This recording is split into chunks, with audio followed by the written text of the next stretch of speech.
Thank you for staying with us. The dust raised by an announcement by the federal government that fuel subsidy, which it has paid for many years to cushion the cost effect of petrol on Nigerians, will be removed by the first quarter of this year, is yet to settle. Organized labor and its civil society allies, since that decision was made public, has been kicking against its actualization. Labour is mobilizing citizens to rise against the move, which would result in a price hike from 165 naira per litre to between 380 naira and 408 naira per litre. Right now, preparations to embark on a nationwide protest on January the 27th and February the 1st are in top gear to see a reversal of the planned increment. Organized labor believes the removal of subsidy would be disastrous for all in the country and worsen the hardship already being experienced by Nigerians. Joining me to discuss this is public affairs analyst Muyiwa Ogunlaja. Good morning. Good morning, my dear. Good morning, viewers at home. Right. And via Zoom from the UK is public affairs analyst Bola Oba. Good morning. Good morning. Right. Good to be on your side. Thank you. Right, let me begin with you, Bola Oba. We seem to find ourselves in a situation we did 10 years ago with regards to the protest, the planned protest. We had Occupy Nigeria at the time, but we don't know what the title for this protest will be this time around. But then again, it seems government is yet to be able to convince the public on its intention with regards to the removal of subsidy. There are three parties to this, and I'm not going to be very popular this morning. Thank God I'm not seeking any elective office. So I should be able, like I did 10 years ago, to tell Nigerians what I know to be the truth, especially how things operate in sustainably prosperous societies. 10 years ago, I was vociferously campaigning against Dr. Goodluck Jonathan, and yet I came to media organizations, especially yours, and I told the Nigerian public that the right thing to do was to liberalize the pump price of petroleum. It was not popular. Some people lambasted me. Some castigated me. There were protestations and public display of anger. What has it amounted to? Now, Labour, NLC is basically telling Nigerians now that they want to go on another round of melodrama, histrionics, and at the end of the day, it will just be drama and nothing substantial will happen to the improvement of the quality of lives of the people. The three parties must identify their gains. The people in government know their gains. Labour, or the leadership of Labour, knows their gains, and is now incumbent on the Nigerian people to know that ultimately, this subsidy phenomenon has now become an economic beast on the development of Nigeria, and we must now be finding mechanisms to making sure that if they remove it, how would we take advantage of priming our productive efforts? I must say, to conclude my introduction, I must say that what Labour should be doing now is how to synchronize their act with government to make sure that it is done transparently and as well as it is done in most places, or it has been done in most places where good results have been gotten. That is my position. All right, let's bring the conversation to the studio now. You listened to what he has said, and one of the things he said is that it's a melodrama. And I'm wondering if that's how you see it. And before we go into other things that he mentioned. Well, much as I would like to respect Mr. Oba's personal opinion, I am not of that belief. I will not see the concerted efforts of Nigerians under the leadership of the NLC against that removal of subsidy as a melodrama. Rather, it is a demonstration of what Nigerians actually wanted. It is to tell the government that we have had enough. We have been pauperized enough. We have been pushed to the wall.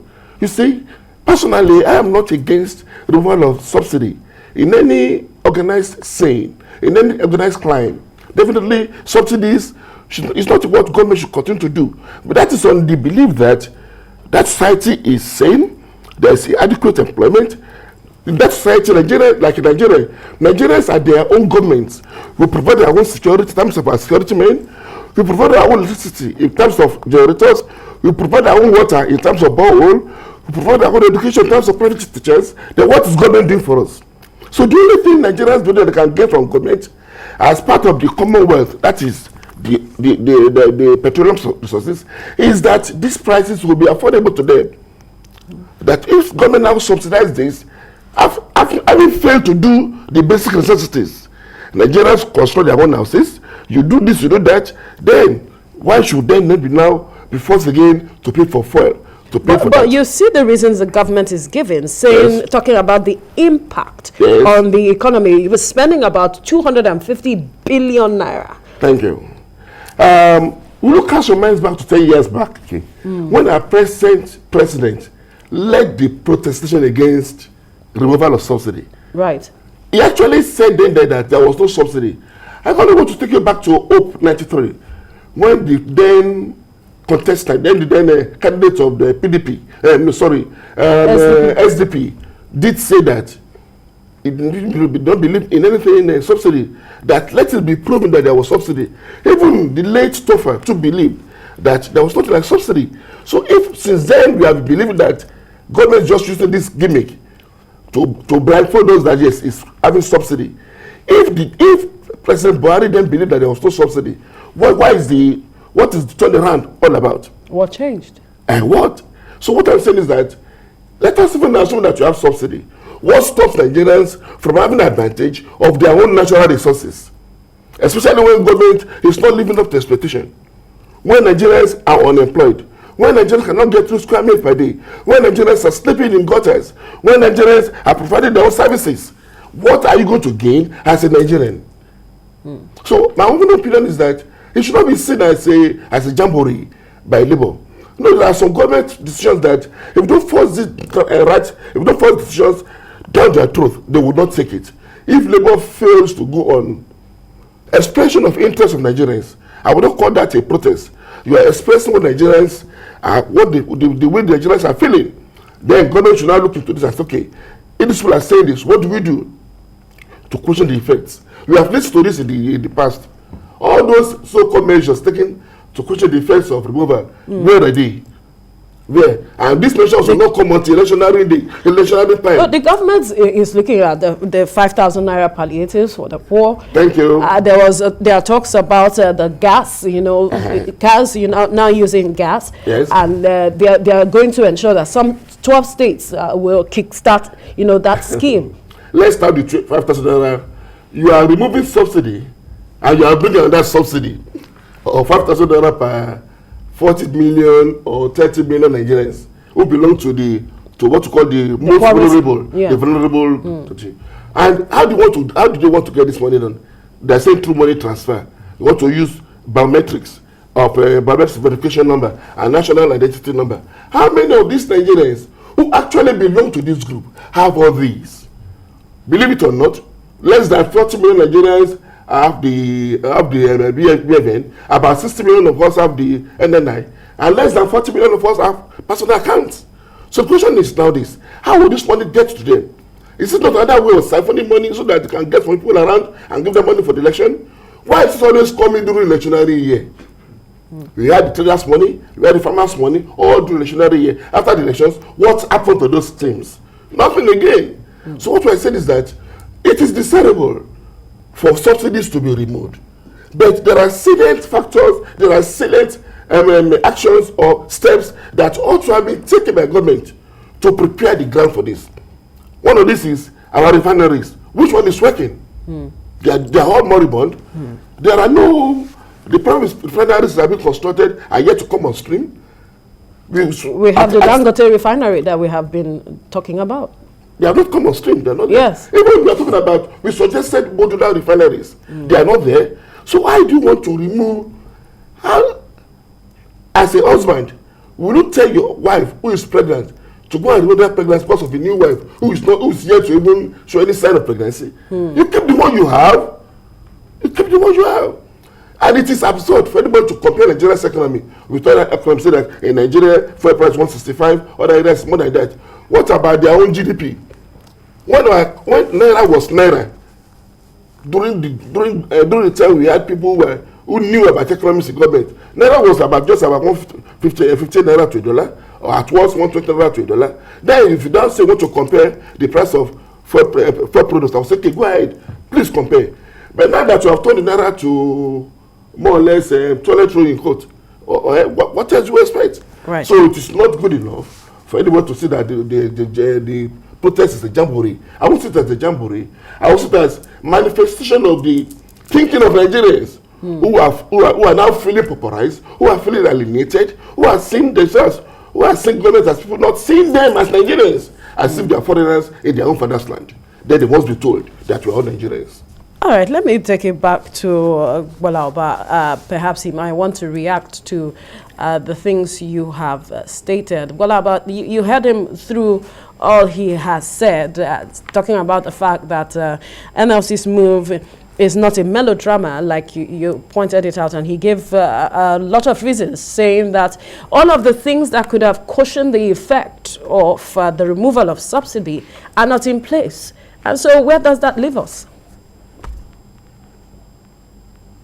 10 years ago, when the incumbent president and then the late Professor David West, who was formerly a minister in charge of petroleum, and some other characters, especially in today's leadership of the APC and in government, when they were telling the public that there was no subsidy, some of us, minority then, had the courage of character to be saying they were lying. Even when ideologically I was a bit more predisposed to them having the sway of the electoral contestation that we were expecting then than the incumbent, then Dr. Goodluck Ebele Jonathan. You see, you can tell lies from Lagos to Mongolia, Ulaanbaatar, Mongolia. Ultimately, reality will slap you in the face at some point and wake you up to reality. I think it's about time the Nigerian intelligentsia came to the conclusion that there are some things we must give emphasis to beyond the emotions and the sentimentalities of wanting to be liked or loved by the public. This public is suffering, and they are suffering big time. What should we do now? One, Balaba now putting ideas on the table that I think the Labour leadership should ordinarily have been working at before we got again to this bypass. And this one, the Labour leadership should make sure that the refineries in Nigeria, the major refineries in Nigeria, should make sure that they stand on the toes of the government to make sure that those refineries work. And I have bad news for most of you Nigerians watching me this morning. Those refineries will not work, will never work, if you expect public servants, especially those who are well ensconced and have security of revenue or income in the NNPC to run there. They will never work. Nigerians must learn to accommodate in their psyche the words commercialization and privatization. Those refineries will only work if they are properly privatized. And Labour must make sure that they focus their eagle eyes on the methodology through which those refineries should be privatized. But in government hand, and like most apparatchiks of Labour would want to still be, because their own interest too will be well protected on the board and the management of the refineries, they will never work. Nigerians, listen. That's number one. Number two is that, let's be very honest with ourselves. Subsidy is not a bad idea. Most governments on the face of the earth find a way of subsidizing an important part of life in their society with a view to raising their human capital and leveraging that human capital to achieve sustainable and powerful successes. In the case of Nigeria, Nigerians listening to me this morning, listen carefully. The petroleum subsidy is actually subsidizing the likes of Bola Oba and the likes of those who are in government. The subsidy, the petroleum subsidy, is hardly reaching you. Is kerosene subsidized? Kerosene is not subsidized. I don't use kerosene. President Muhammadu Buhari does not use kerosene. You, the little people, the lower rung Nigerians, you use kerosene, and yet kerosene is not subsidized. You are fighting for petroleum that I put in my engine vehicle. You are fighting for petroleum, and ironically, when you want to board a vehicle, you are always like 18, 20, 100 in those vehicles. You are never driving alone in a big truck like the one Balaba drives with 120-liter petrol tank. Somebody is lying to you and making you happy, Nigerians. And I think it's about time all these labor leaders, public affairs analysts should sit down and walk the hand of government through diligent observation and holding them to accountability to make sure that government does the right thing. That is what I want to be listening to now. The melodrama of Labour going on the street. What they did in Kaduna, what result has it brought the people of Kaduna? All the protestations they did for days. And they imported the leader of NLC to Kaduna for about 2 days. And they got into some brouhaha and public demonstration of what has it brought to the people of Kaduna. Has El-Rufai not imposed all the things he wanted to impose? Look, to get results, I would rather that the money that is used for subsidy today be invested in human capital development. Major countries of the world that are on the path of sustainable development are nations that invest in their human capital, education, skills acquisition, enterprise empowerment. Those are the languages I want to be hearing. Right. When I hear people talk about we must protest. Protest to do what? Protest for protest sake? These are views, personal views, I want to believe. So let's bring it back to the studio now. He mentioned something that I'd like for you to react to. He said Labour leaders should ensure that refineries work. That is one of the ways to go and ensure accountability from leaders. Thank you. It's not fair to the Labour leaders to assume that they are just after what I'll call show of power and not interested in the economic development of the country. You recall that September 2020, Labour leaders met the government, and the two parties jointly resolved that there will be no further hike in the price of petroleum products until the two parties have come together to assess the state of affairs of the refineries in the country, and commensurate measures have been taken to bring them on board, to make them working, and that the sources are there. After that, they cannot come together and say, okay, let us now look at the prices and see if they have to be hiked or not. That was September 2020. If that agreement had been reached in 2020... Did the labor leaders follow through to ensure, to hold government to account on its agreement? That is one aspect. Okay. Did ASU fail to ensure, to hold government accountable for the agreement they made with ASU? Right. Did government renege? So which government? The government that will not obey, will not own agreement with ASU, will not own agreement with medical guild, will not own agreement with lawyers, will not own any agreement. Is that the government now want laborers to talk to without going on protest?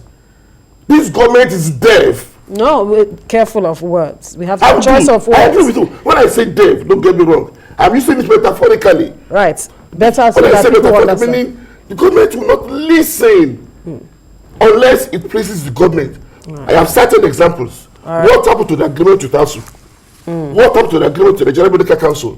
What happened to the agreement with the judiciary? What happened to all those agreements that were signed and they were not met? Right. You see? So the point is that at times you need to be hard on your children to bring them out. All right. You don't pamper them always. I want to add this. That will be a fine place to live. No. Quickly, because we have to go. And I want to add that I am not against removal of petroleum subsidy. I have told that in any same plan, it ought to be removed. But there must be palliatives. There must be alternatives on the ground. Not palliatives that will not stand the test of time. All right. Thank you so much, Muyiwa Ogunlaja, Public Affairs Analyst, for your time on the program. And we must also thank you, Agbola Oba, as well, for your time on the program. Thank you very much for the opportunity.